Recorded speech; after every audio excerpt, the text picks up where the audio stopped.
It's been 8.5 years since I hit my head, and I've met a lot of different people along the way.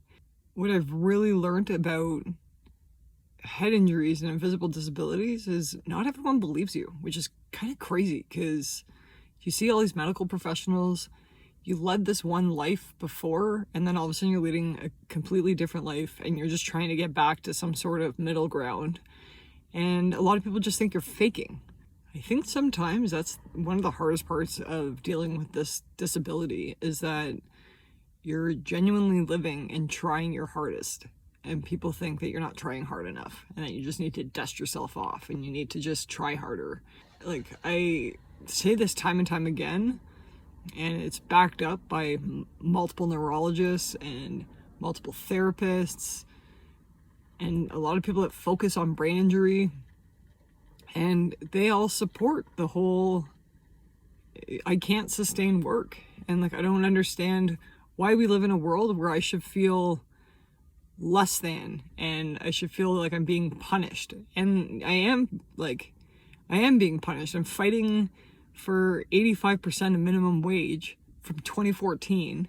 And before that minimum wage job, like a year before that, I was making a lot more money. I was teaching skiing. I was living my best life, and I came back because I thought I wanted to be closer to family, and I wanted to gain some new experiences before I went back out to the mountains.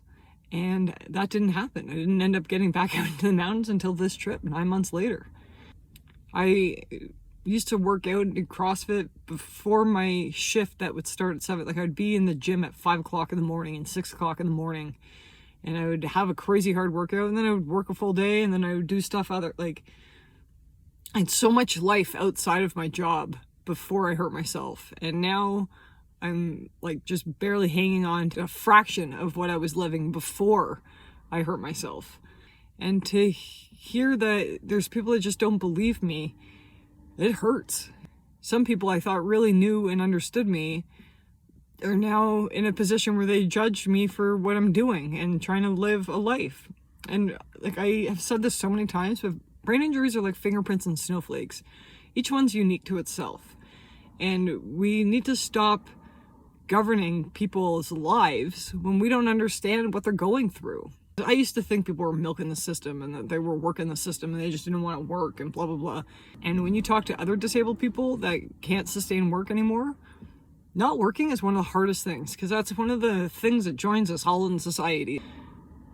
To not have that is hard. And yeah, like, we're living like this trip has been incredible the last 2.5 months. And we've seen and done all these amazing things, but there's been really tough down days, and there's been really heavy recovery moments, and times that I've like felt like a zombie and I haven't been able to think for myself.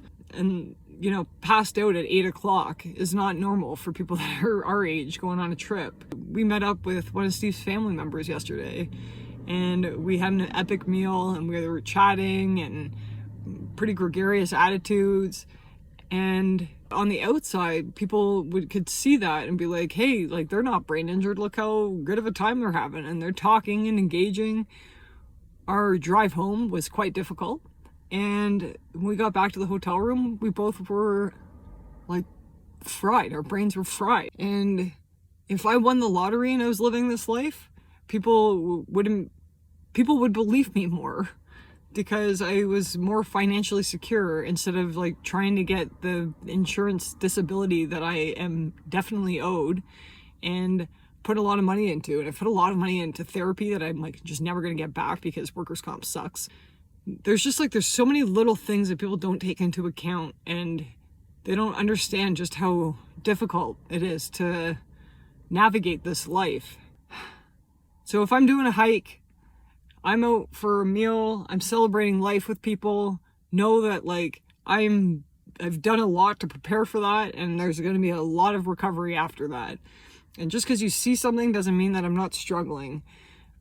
Just like, have a heart and take people by their word. Not everyone's sketchy. Not everyone's trying to milk the system.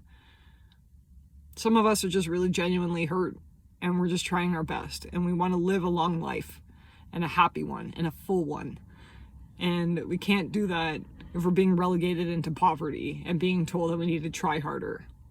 That's when everything goes off the rails. That's how people become homeless. That's how everything just ends up going out the window. It's because people stop believing them, and then as a result, we don't want to overcompensate them, so then we structure them into poverty. Our cost of living with a disability is apparently 40% higher, yet we have to live on substantially less than we used to before we hurt ourselves.